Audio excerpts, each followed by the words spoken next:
All right, we'll go ahead and call our meeting to order at 4:03 and look at the roll, please. Mr. Evans, Here. Mrs. Lee, here, Mrs. Here.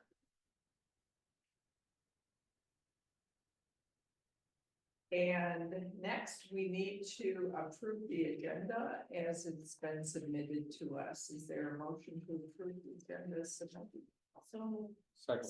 moved by Jackie, seconded by Kent. We'll have the roll, please. Mrs. Lee. Yes. Mr. Evans. Yes. Mrs. Smith. Yes. And next, we need to approve the regular board meeting of December 19th. That was a long time ago. Last year. Is there a motion to approve those minutes as submitted by her? So, Second. By Jackie, seconded. Thank you for that. We'll have the roll, please. Mrs. Lee. Yes. Mr. Evans. Yes. Mrs. Smith. Yes. Right, very good. Moving along, was there going to be a sponsor's report tonight? He did not confirm, so I guess we'll just hold off until he comes, we can do that. Okay, very good, very good.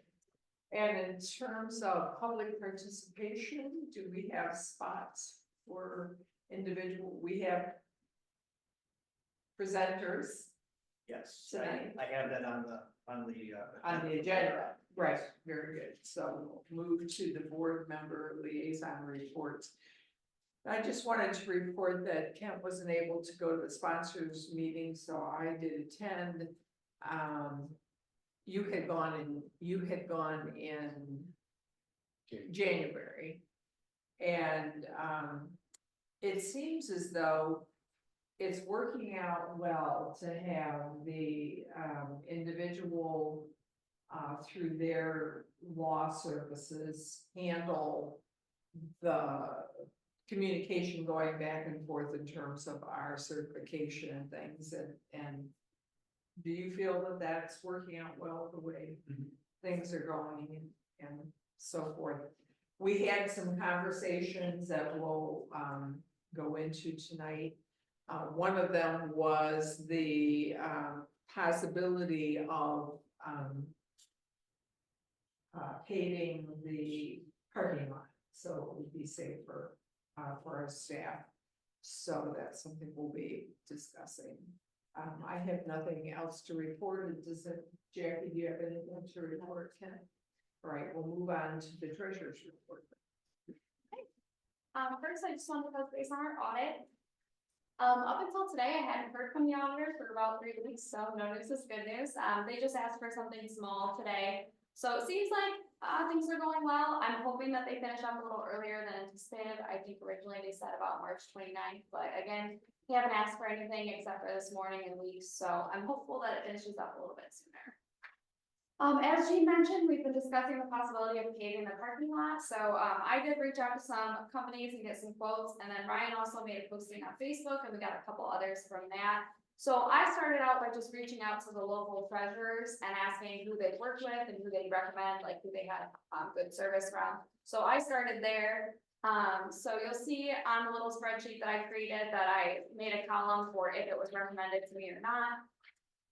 I don't know if we had a chance to look through the quotes, but based on the quotes, the difference between asphalt and concrete was pretty steep, and since we're using general funds and not any kind of grant funds, I did prefer to keep it on the lower side. My recommendation is going to be asphalt. As I mentioned, Ed was comfortable with that. The rest of their parking lots are asphalt. They're already doing the maintenance on those parking lots. It doesn't seem to be anything too extensive, so I don't think it'll be too bad. Based on the amounts, from what I was able to find, because I think there might be some buses driving on it at times, I'm envisioning maybe football games. Possibly not, but possibly if the team gets here early enough, they might pull in there just to be safe. I think we're better off to go with the 4 inches versus the 3.5.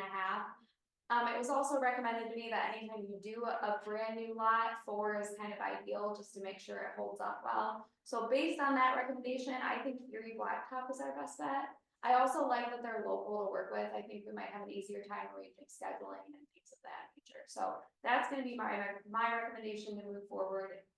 Should we vote on it? And they were recommended by, as you can see, several other districts, treasurers. How much is it? Did you ask them how much it is to seal it? Cause you're gonna have to seal it every other year. I didn't ask about the cost of sealing, but they made it sound like it wouldn't be every other year. Well, the more years you go by, the worse your ask. I think that's a conversation we'll probably want to have at our monthly sponsor meeting too, with Margaret, and see what the expectations are for who's responsible for maintaining it from year to year. or Yeah, if it's because- a Cooperative Because situation. Brian and I kind of felt like that shouldn't fall entirely on us, because it does benefit them that we're paving that parking lot, so potentially we could work out something in our shared services agreement that they take care of it, I don't know, 1 year, then we do it the next, something like that. I know our church parking lot had to be resealed this fall. And it's larger for sure than this area out here, and that was about $8,100 to seal it and paint it. Mhm. So that includes that as well, so. So And we that- can look, we And can, those bids are on, I mean, you can get as cheap as you wanna get on those, next water. we can look a little further into the ceiling prices before we make a decision. I think we're probably better off to try and do it this summer than we are in over spring break or something like that. So if we want to look into that further before we decide to go with asphalt, like if we wanna maintain the consideration of concrete, that's fine, we can look further into it. And I'm kind of curious with staff members here, other than the board and Kelsey and Ryan, do you think that the staff would look favorably upon having that paved? Or having a surface on Oh, it? definitely, Yeah. yeah. I mean, I know, a lot of students park too. Over in that, so I think that would be beneficial, and to have lines would be huge. I mean, Is it's- Margaret paving that or doing anything with that? I think he said in time they are. I don't know But not if there's right away. Any issues with the drainage there or not. They were gonna let it, he had talked about letting it settle for a period of time before they would, cover it. But I know just myself parking over there, and then just things on shoes, things in cars. And then being able to clean, we haven't had a lot of snow, but being able to clear snow from it, it just seems like it would be better for staff. If we proceeded with that. And financially. If we're going to do it, this would be. An ideal time, yeah, We still are using grant funds for some other other things.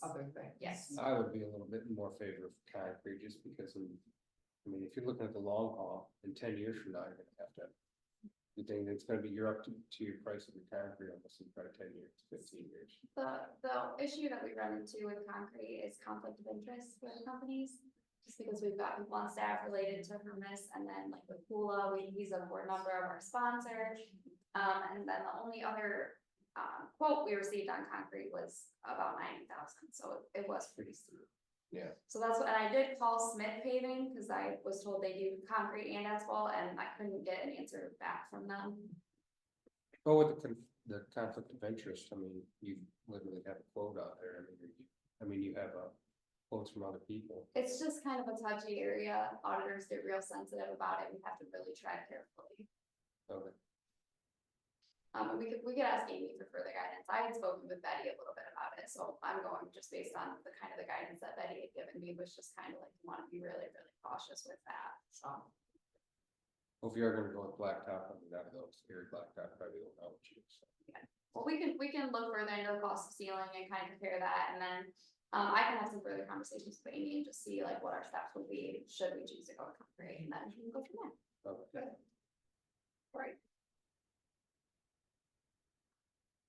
Next I've got student wellness and a van update for you. So student wellness is this sheet right here. So we talked a lot about hoping to not repay back that amount.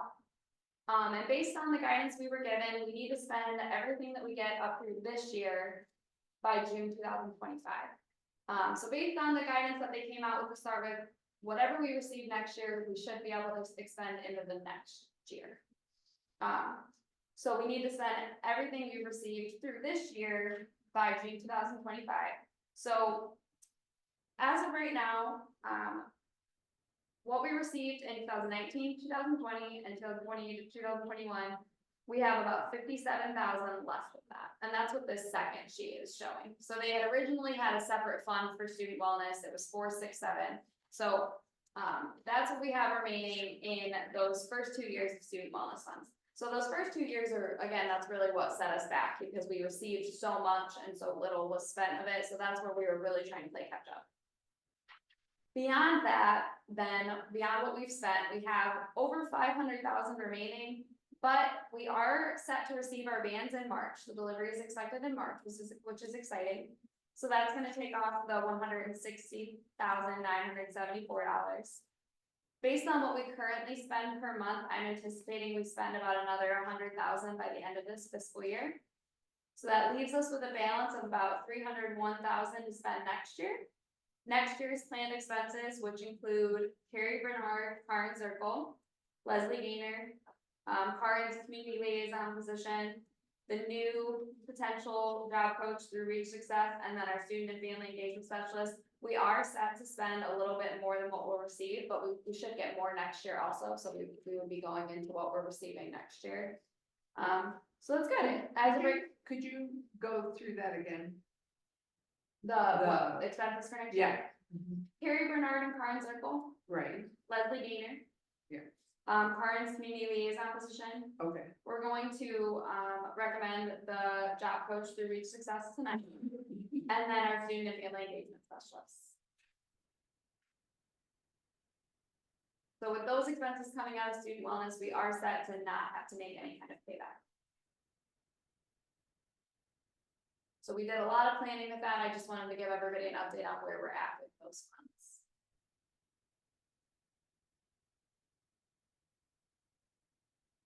good. Any questions over there?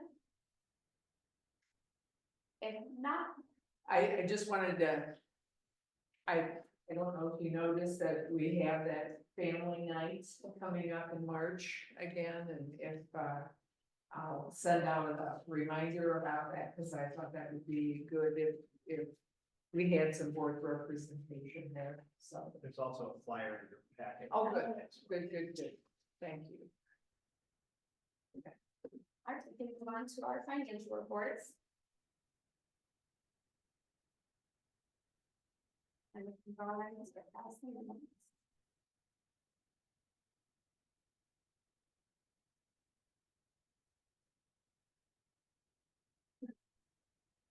So first, we've got our cash reconciliation for the month of January. You can see we ended the month with $9,043,305.66. Next, we have our disbursement summary. A couple of things to point out just that might not look familiar, might not look like something we see every month. So second up from the bottom, we've got a payment to the University of Toledo. That was a scholarship payment awarded to a student attending the University of Toledo. On the next page, if you go 4 up from the bottom, we've got a payment to Firelands Electric. I just wanted to remind you that was for the oven installation. We've gotten a quote for the electric for the oven, and then I believe we also put in. Some outlets downstairs. Yes, also some outlets downstairs, so that was included in that cost. And how are the ovens? How is that working out? Is that helping it? Yeah, it's going very well. Yeah, Bob, Cindy and Judy are really grateful to have that. It's allowing them to do things like tater tots, things that the oven that we had, just the quality of the food just wasn't as good as what they Right. had before. But crisps and, Yeah. the kids seem to like the adjustments that have been made. Oh, good. Actually. good. I didn't have anything that I thought looked unfamiliar on the third page.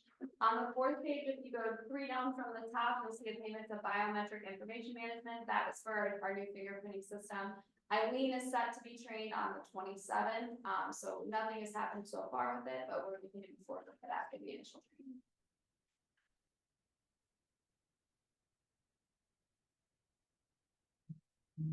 On the next page, we have our outstanding disbursements, so we still have the $5 payment that's outstanding. But you'll see one more that is kind of dated, it's from August, so we've actually reissued this check and resent it recently, so I'm hoping this will be resolved shortly. I think there was just a mix-up, this was for when we sent our teachers to the OCTM conference. And initially it was just gonna be Chad and I sent his payment and then we sent a bulk registration for everybody else. And I don't know if they just assumed he was included in the bulk and ignored his check. Okay. I'm assuming that's probably what happened, but he was not included in that, so we did reissue the check. And if there's no other questions, we can move on to our spreadsheet.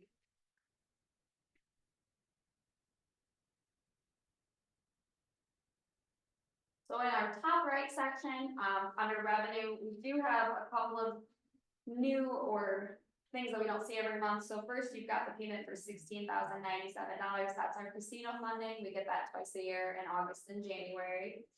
And then above that, you'll see we had a very large interest payment for the month. So Jennifer Neese, who I work with, she's kind of our consultant at Savista. She gave us a promotional rate on our money market account, which holds the majority of our savings.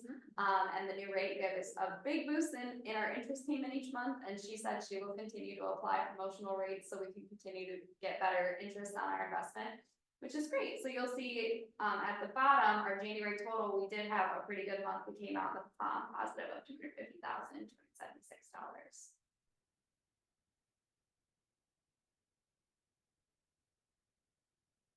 Questions? I do want to touch on a couple of things in expenses too. You'll see benefits were slightly higher. Our SERS foundation payment was raised in January, so the amount we're paying to SERS, and I think that's probably just based on our new hires. We did hire 4 new positions that go into SERS that weren't initially budgeted for at the beginning of the year, so we probably will see that be a little bit high from here on out. We approved the spending plan at the beginning of the year, so I'm not gonna adjust our initial estimates, but we just know that we could expect to see that. Also, under supplies, we're starting to see that even out from that really large curriculum purchase because we started paying for yearly licenses rather than every 3 months. And then as well, purchase services are slightly high. That's because we moved our resource officer expenses out of ESSER in order to use our disadvantaged pupil impact aid funds up because we do have to track those and we are expected to fully spend those. So that's helping us spend all of that money. But total expense percentages on the left, you can see we are still under where we would be projected to be at overall. So we're still sitting nicely expense wise. So the capital outlay, that's the, Oh, the oven, sorry, that's high from the oven. okay, I'm not sure why that percentage didn't calculate, that should automatically calculate, but I can fix that for next. okay. But yes, on the right, the reason that was so high for the month is just from the oven, but that has been coming in significantly low every month. So. Yeah. Okay, next we've got our foundation payment.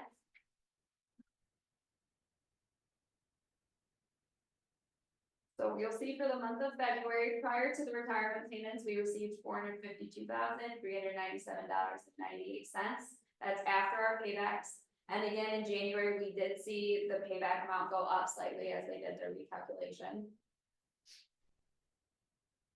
If there's no questions on that, I did print off our summary for both February and January, so we can look at our totals. And our total for February is up from the total for January.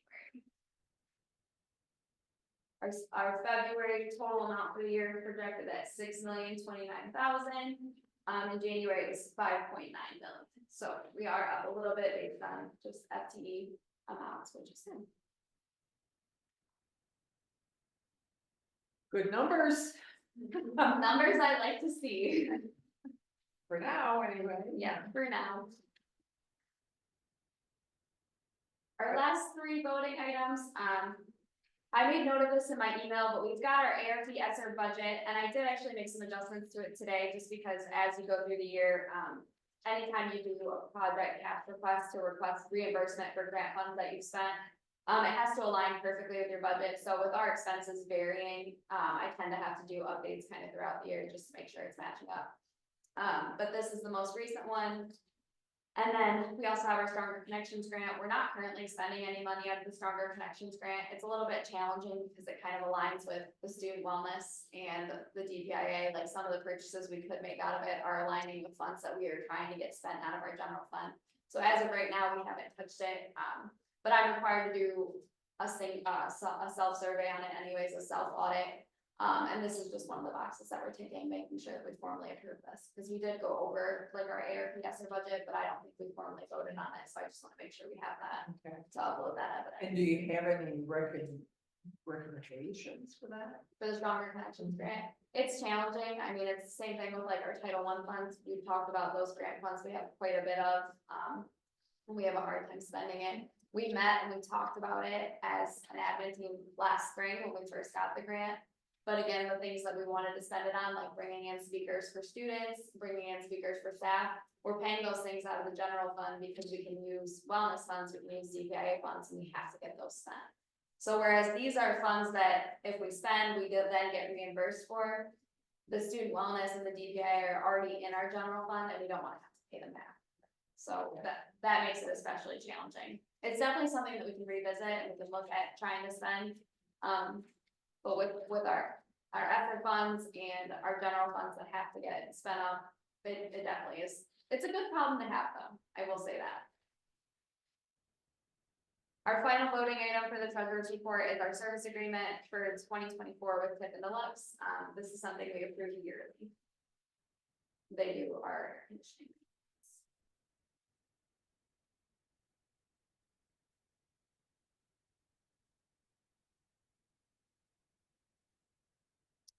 Good, anything else? That's it. Is there a motion to approve the treasurer's report as submitted? Summary. Sent by Ken, seconded by Jackie. One of the roll, please. Mr. Edwards, Yes. Mrs. Lee, Yes. Mrs. Smith. Yes. Very good, thank you very much. We'll move on to new business. Okay, moving on to my section here. The month of January is School Board Recognition Month, and we had a snow day that day, so we had to cancel our board meeting. So I want to take this opportunity to thank all of our board members for your dedication and your service to Townsend, and our staff and our students. Thank you very much. Thank you. Thank you very much, it's a privilege, Next, really a privilege. Next up, we have Shannon Wilson, who's going to give us a short presentation on a program that I had introduced her and go back to earlier this year. Pat Atkins, who is the superintendent at Port Clinton, has put together a program, a mentorship program for those who are interested in becoming leaders and administrators down the road. And I know that Shannon and Kristen both have an interest in becoming administrators.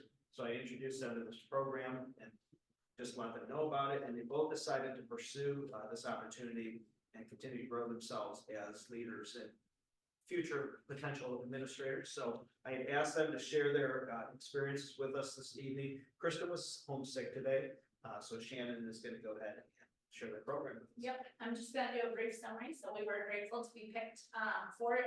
It was an hour a week from 4 to 5 for 8 weeks. We had Pat and Kelly did most of the teaching, but they did have 2 special guests that came in, Jimmy Casas and Joe Sanfilippo.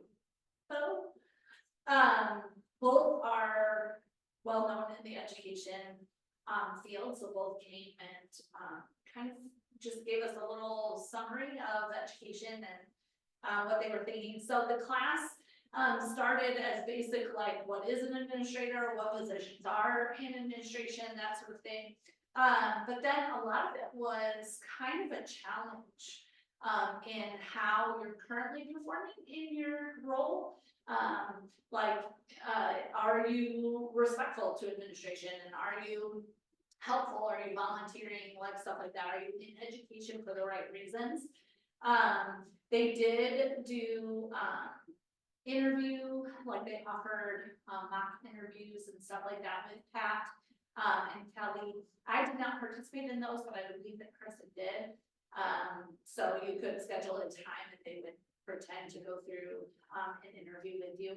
We did have like questions every week on the subjects and stuff that would involve like questions you would ask in an interview or things that you would consider, stuff like that. And then just different possibilities. But most of it was, Are you in education for the right reasons? Do you think you're ready for this type of responsibility, that sort of thing? It was a great class. I wish that it would have had more interaction with the people that were in the class. There were maybe 30 of us that were taking the class, but there was no communication with each other. So the network part was kind of cut, but I think it was because they were cramped for time. The hour was not enough. So they did mention that they are offering it again. It's actually, I think, happening now, maybe. They've opened up another one, and they said that one of the responses that they got back was that there wasn't enough networking. So they are planning to do that. So they right now are continuing to do that. It is a free class that you could take, but if you wanted actual credit for it, you could. I already have an administration degree, so I didn't need to do that. And I don't think Kristen did the credits either, but there were a handful of people that did in the class. So it was good information. It was good, you know, chance to hear from Jimmy and Joe. Both were great, and they had some great information. So it was good. I'm grateful for the opportunity. And were they both virtual, both of them? Yeah, all of them were, yeah. All the classes were virtual and all of the stuff, but because it was virtual, we could save everything, so I saved all the videos, especially Judy and Joe. Yeah. I have their But stuff. Joe is nationally known. He was the keynote speaker for North Point's day in early August. with all I the was schools. recognized the name. He was also a speaker when When went you to guys, us. okay. Yeah. That's right. Cause you were really impressed. Yeah, like I bought his. book. Was he on the video that you had shown us? He was not on the video, he was on another one that Okay, we kind of okay, almost but I shared, remember but that. yes, he was an amazing presenter. So he does get hired by districts to come, but he did ours for free. I'm sure he got paid probably for yours, but he did come, give us over an hour of time. Jimmy did as well, and he was a great speaker as well, but they go to districts and do goodies and stuff like that. So it was a great opportunity. Did they discuss leadership styles and that kind of thing? Or not, little not bit. much about that. Yeah, it was more like if you're, it really did kind of call some people out. I think like if you're grumbling in administration, or if you're grumbling in your job now, how can you be a good administrator? And kind of like just, I think, check some people on like, you know, what are your responses to your administration now? And if you were in that administration role, you know, picture yourself doing that. And so, it was good, just, I think some realignment, that sort of thing. It was more basic for people who maybe have never taken any classes, don't already have a degree. Yeah. In administration, but it was good. So, yeah, Well, thank yeah, thank you for the opportunity. you. Thank you for sharing. Yeah. Jamie. And to Kristen as well. Yes. Yes. Right, next up, we're gonna take a look at the enrollment data for this month, which is in your folder. As of yesterday, the enrollment was at 486 students. Now, with that being said, we do have 34 graduates already this year. So those are subtracted out of the number, put us at 86. We have seen, and this is a little lower, I would say, than where we're at typically this time of the year. I'd like to be over that 500 mark at this point in time, but we're slightly lower. We have seen a little bit of a decrease to the west recently. Our Fremont number is down to 86. We were in the 90s. So we're slightly down there. Norwalk is still very solid with 73 students. And then next we have Sandusky with 46. So those three continue to be our areas of greatest student enrollment. Any questions on the enrollment breakdown?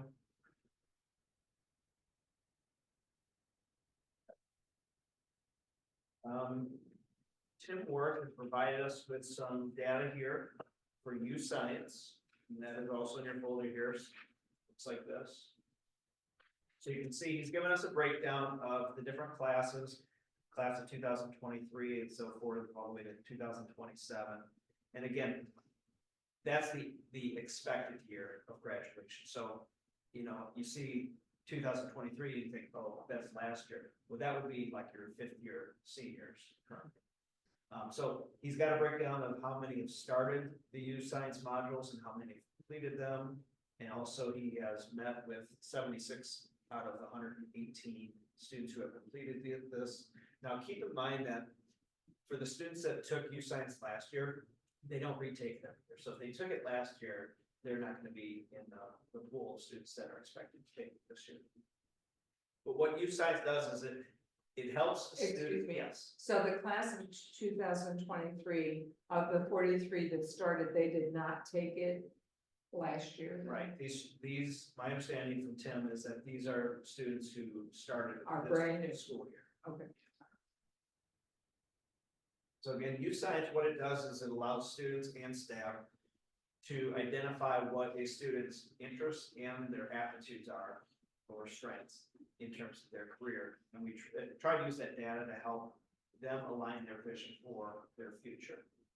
And then after meeting with students, he's met with 76 out of the 118 students that have tested. 15 have done some job shadowing in areas that they're interested in. 37 have attended a career visitation according to their U Science interest.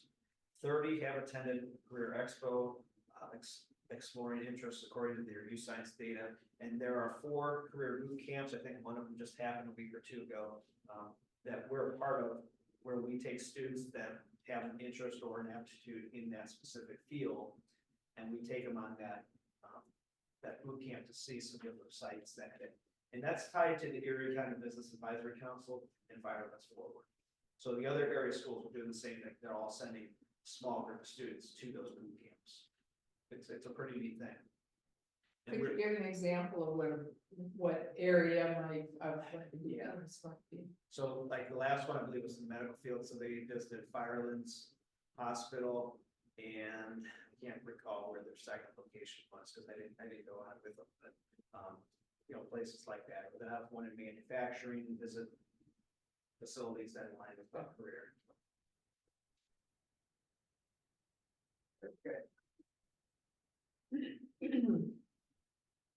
Okay, an update on Lorraine County. So this past Friday, I was able to travel to Lorraine Community College in the afternoon, and we had a meeting there. I met with Cindy Kushner, who had been here previously and met at Townsend with us. And Janet Cooper was also there for Reach Success, along with Bill, the co-founder, Bill Hornig from Reach Success. And they joined us for the meeting. We had an opportunity to talk further about Townsend and Lorraine Community College and how we can kind of partner together to make this all come together. And then we toured the campus and they showed us some different locations that might be available space for us to use. And there's some good potential there. And now the next step is for us to come back and have a conversation about that, which I'll follow up later on this week. So we can talk about the next steps in terms of what's the cost for, let's say, 2 rooms to utilize first, and how soon we can get this going as well. And it's a process. It's going to be a process because in order to get the approval with ODE, it's now DEW, there are several boxes that need to be checked off. And it starts with getting the agreement in place, which Lorraine Community College will have to sign off on. Our board will have to sign off on, yes, we'll Margaret as well. And we'll have to adjust, I believe, our contract with Margaret to include that site, which we had to do with Sandusky Freeman this one. We'll have to create a safety plan, we'll have to get some inspections done, just some of those standard things that we've done.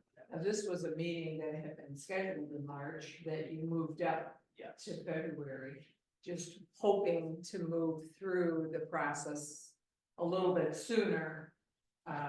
We'd ultimately like to do a little pilot of the program, if possible, in April or May, so that we can maybe get a small group of students go in there and get a feel for it before we go full go in the fall. And we might also be able to provide a teacher maybe once, maybe twice a week there over the summer, like we do here in Fremont, Sandusky as well, to try to give those kids an opportunity for the summer as well. And then Karen has been emphasizing her activities in Lorraine County as well, right? I mean, in addition to everything else that she's doing. Doing some work, which she sat in on a meeting with me earlier, a couple months ago as well, yeah. She's been busy, she does a lot of good things for us. She's been very instrumental in the next item on my informational items, and that is the Spring Family Fun Night. She has kind of taken the lead. Now, it's been a group effort to plan for this, but she's kind of taken that initial lead in organizing this Family Fun Night in Fremont at the YMCA, which is 5 to 7 p.m. on Monday, March 18th. We've got a lot of fun things planned, different food, activities, community partners, raffle prizes and games. We also are going to make this a literacy night too and tie this to our one plan. We are going to, and this will come into play later on when I talk about Title I, but we're going to try to get somebody from the library there to show people how to go about getting engaged with the library and get a library card from that literacy angle. So we're going to try to incorporate that as well at our Family Fun Night. So we'd love to have everybody join us if you're available that night. Again, that's 5 to 7. And the participation from the last Family Fun Night that we had, what was, It's very, I think we had close to 100 people show up. okay, that's what That was here. great. And Israel did stop by that night. He was in attendance for. Okay. The next item then, item G, is the annual Title I meeting in which we give the public an opportunity to ask questions or have any discussion on Title I. I'll just say a few words here because other than staff members, we don't have any public present. But just some basic information about what is Title I. Title I is it provides federal funding to schools to help low achieving students or students who are at risk of falling behind. And federal funding is allocated to schools based on the number of students in the school receiving free or reduced price lunches. So a summary of the current school-wide assistance program at TCS. Schools where at least 40% of students are eligible to receive the free or reduced funding are eligible to offer school-wide Title I programs, which we have. Title I funds are used to upgrade the entire educational program in the school and serve students in the school to raise academic achievement. Funding of the salary of one general education teacher to achieve explicit vocabulary instruction and other ELA goals is part of our Title I program.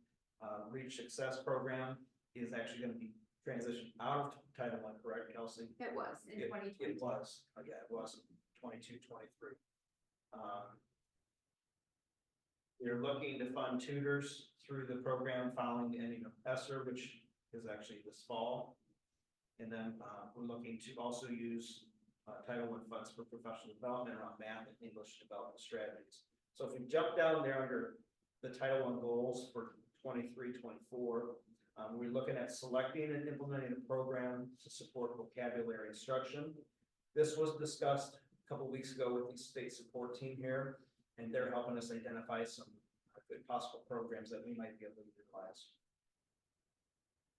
We will offer support to students and parents to educate them on how to access local library, their local library, and obtain a library card. And again, that goes along with our literacy night at the Fremont YMCA. We will provide a literacy night for students and their families. We will implement the ZERN program to support math remediation. This was discussed at our BLT meeting a week or two ago, as well as our math and English department meeting that we had followed. So the teachers are in the process of trying to put a plan together as to how to best implement this new program, which is called ZERN, to support our math remediation. And then finally, we will provide staff with ELA and or math professional development. We did some of that earlier in the year. If you remember, we went to the OCTM conference in Kalahari, and we will continue to look for professional development opportunities that benefit our staff. Okay, any questions or comments anyone would like to make on Title I annual meeting? Just with the lack of public here too, we're gonna post the agenda on the website. And then if anybody has any questions or comments or concerns on it, at least the agenda will be there. They can see like the back has a lot of questions that had we had public presence, we would have gone through one by one, but we'll just allow people the opportunity to review this and then reach out if they have any questions.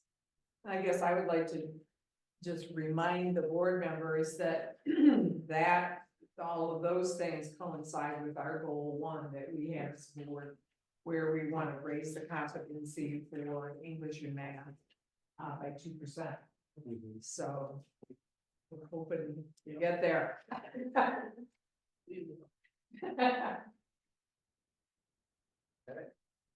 That is my final informational item, so, we'll move on to new business now. Item A is a resolution to approve the award of high school diplomas to the following students upon successful completion. Graduation requirements is set forth by the state of Ohio. A list of students is included there. Item B is a resolution to approve the Townsend Community School calendar for the 24-25 school year as presented. This calendar, which is in your folder, pretty much follows Margaretta's schedule with a few small exceptions. One of which is, in talking with our administrative team, we felt that the staff would be in favor of adding the day after Easter as a vacation day, which is Monday, April 21st. That was not a vacation day for Margaretta. So we have added that as a vacation day, and our last day is going to be on May 30th instead of May 29th, which is Margaretta's last day. So we've extended it there one day in May, but taking the day after Easter, made that vacation. Other than that, it's pretty much the same as Margaretta's, with the exception of when they have the conferences, we would still have school on those days.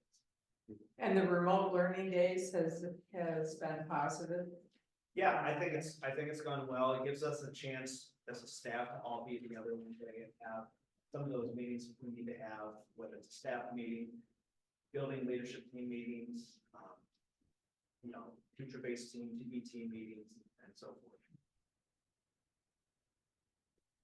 Okay. Any questions on the calendar?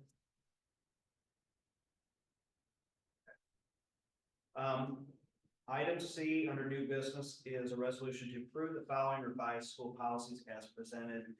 Those were shared in the Dropbox folder, which is virtual online with Amy Goodson's law firm. And the policies that need to be revised at this time is 205, the homeless student policy, 409, the tuition reimbursement policy, and 411, the time off policy.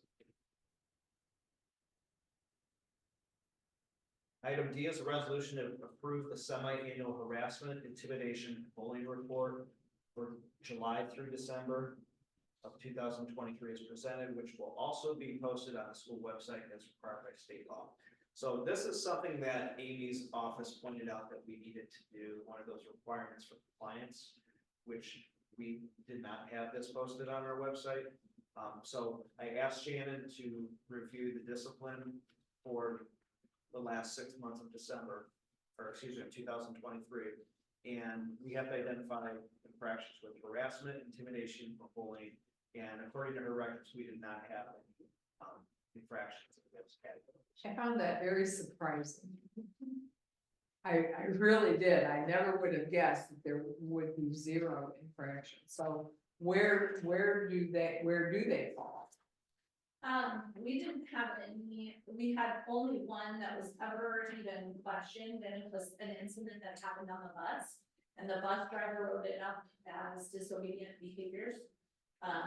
It wasn't ever specified as anything targeted at any student, so. No, I mean, but where do our disciplinary actions fall then? Oh, well,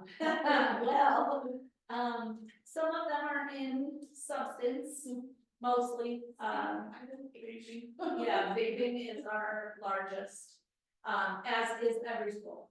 Yeah. All the discipline meetings that I attend, that is an issue across the board. And we've had a couple physical altercations this year. Our discipline is a tiny fraction of what it was this year. And I think that the restructuring of our building, the classrooms, and then closing the walls has made a huge difference in limiting the conflict between students, because they're not always staring at each other, looking at each other, thinking that that person's looking at me and we've got a problem that we got to deal with. So I think it's made a huge difference. It's not safety, it's discipline. In the big rooms, there were lots of different types of students all in one room, which sometimes was uncomfortable for certain students, and now they are in rooms where they feel safe and confident, and they have great relationships with the teachers.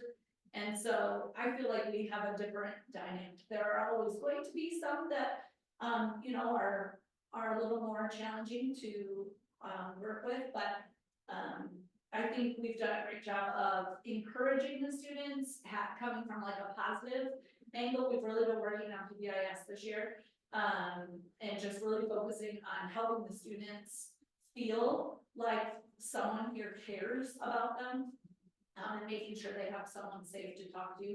And because they have those smaller environments, I think it has changed immensely for us.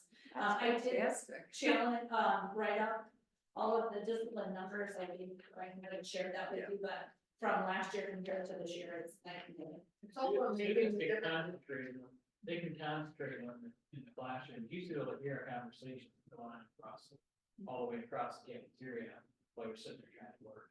These walls really keep the conversation. The difference a door makes, even like, Those are big doors. well, they are big doors, Abby. Like, it's not like they're locked and the students can't walk out, but it's just not that, you know, if there is something brewing, just to be able to shut a door and kind of add that slight barrier to that free ability to take off. It's a huge difference too, like, it's fun, like, we don't have the runners, like, we just, we don't get it. Well, we've also focused on providing opportunities for, we have a lot of students that when they, become anxious or stressed, they just escape. And so we've been trying to equip teachers and the school. If you look downstairs, I've recently hung up some just coloring murals that are opportunities for them just to step right outside their door. We can see them with our cameras, and they can spend just a couple minutes just disconnecting from what's happening in the room. And just providing some opportunities that way for them, equipping the teachers with ideas and things that they can do to help keep the students, you know, in the room and to bring, you know, just that anxiety down to them. So has what we've learned about the environment we currently offer here transferred to Fremont in particular, when I think of how open Fremont is? We've had very few discipline. Issues Problems in in Fremont, Fremont. but it does pose just a different atmosphere because of the space that's provided. Yeah. So, but That's you- one. So then this, report will be posted on our website, so we're in compliance with state law also. And this will have to be done twice a year. Okay, item E is a resolution to approve a memorandum of understanding with Terrace State Community College to provide college credit plus courses to Townsend students during the 2024-2025 school year. Item F is a resolution to approve a memorandum of understanding with the Ohio State University Extension Office to provide SNAP Ed program for Townsend students at no cost to Townsend as presented. And actually, Shannon, I'm gonna surprise you here and Yeah. ask you to say a few words, because Shannon was the person who initiated this program for our students. Yeah, this is a program provided by Ohio State University Extension. It is free to us because of our students. And she is teaching every twice a month. She's coming in. They're preparing a food item together. She's teaching them about My Plate and how to use the funds that they have. We had some students last year that said they would like to be equipped with more things that they might need for after graduation, like this one in particular helps them to budget food. If you have food stamps, and if you don't, how can you, you know, use your resources to eat properly. She also has a second program that she has spoken with us about, that is a how to grow your own food program. That they would provide all of the materials necessary to do that. And then that would be also free cost for us, but would teach students how to grow and how to you know, eat the vegetables that they're growing. And that was an opportunity that we can also share with Margaretta Because that would be in the science lab that they could use as well, that's in their curriculum, so, but that would also be free cost to us. Great. It's a great opportunity. The kids are trying new things. We did broccoli parmesan omelets the first time, and then banana pudding last time. They tried, they did a great job. Okay, item G is a resolution then to require, to not require Townsend staff to report to work on April 8th, 2024, which is the day of the solar eclipse. This is a Monday, which was already a remote learning day for our students. So again, this is to just officially make it known that our staff do not have to report here to the school building that day. Item H is a recommendation to purchase a wireless vape detector system through Zeptiv for $7,002 as presented. And this, the funds are already available to us through a grant that we obtained earlier in the school year through the Mental Health and Recovery Board. This is a grant in which we get reimbursed after paying for the items that the grant was approved for. So the other part of the grant was additional clear backpacks for our students. We've already purchased those. So once we move forward with the vape detector system, make that purchase, then we will submit the purchase order for both of vape detector systems and the backpacks so that we can get reimbursed for it. Any questions on the vape detector system? A lot of schools have gone to putting them in their restrooms. Margaret has also put them in the restrooms just to kind of serve as a deterrent to students who might be thinking about doing that. And again, we hope they're not bringing them to school in the first place. And that's partially why we have the clear backpacks. But there's still ways to get around that. Students can put them in their pockets, that sort of thing. Okay, item I is a recommendation to approve the memorandum of understanding with Reach Success for the position of success coordinator for the 23-24 school year at $8,000 per month as presented. This is just to continue the position of Tim Warwick as success coordinator. And I noticed in the memorandum of understanding today, it says Reach Success Director position. So the wording aligns, or is a little bit different than what I have here. And I'd have it down as success coordinator, but the MOU says Reach Success Director position. So they've worded it differently.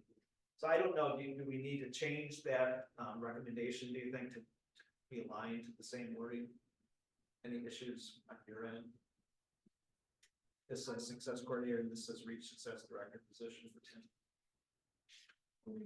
All I reach for success coordinator in the past and it's never been a problem, but I don't think it's a bad idea to have it line. So maybe in our, Makes sense to Motion. make it align. Yeah. let's change the word success coordinator to say success director. Does anybody have any objections to that? Kim? I think it's just a matter of formalities for audit purposes to make sure. It's for next year too, This is for next year. so the dates. Oh, the date, you're right. I, Well, I, we can I change would this. that too. This was another one of those late night emails that was changing things. It's my fault. 2024, 2025 school year, and the same for item J as well. That should say 2024, 25.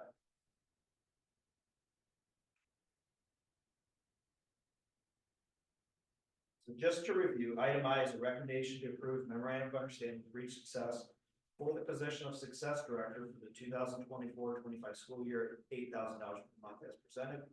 And then item J is a recommendation to approve a memorandum of understanding with Reach Success for the position of career coach, which is basically a job coach or career coach, either way you want to word it, for the 2024-25 school year at $4,300 per month as presented.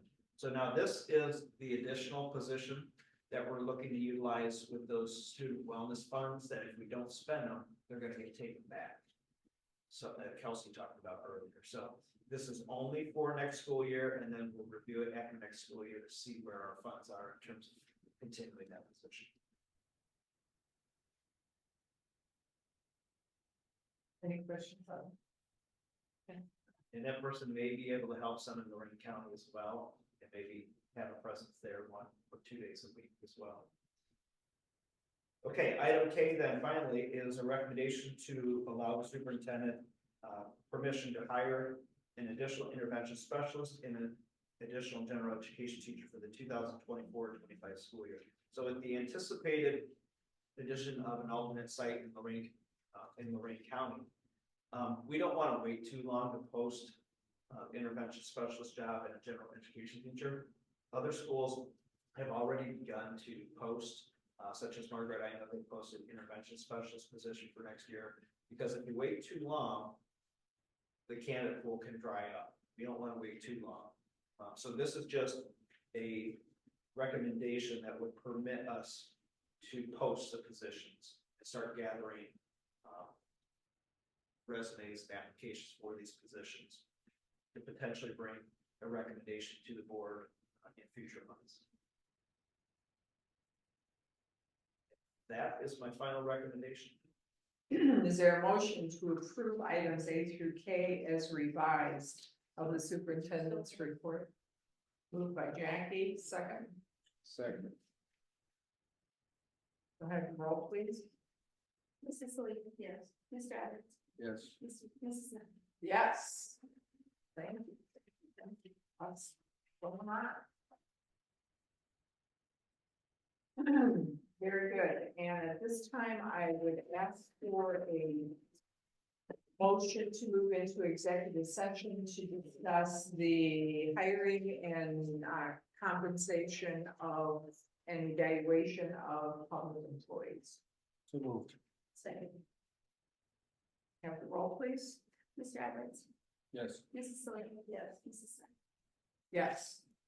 And I would ask that this time, Brian remain with the board, and then Kelsey, I'll call you back.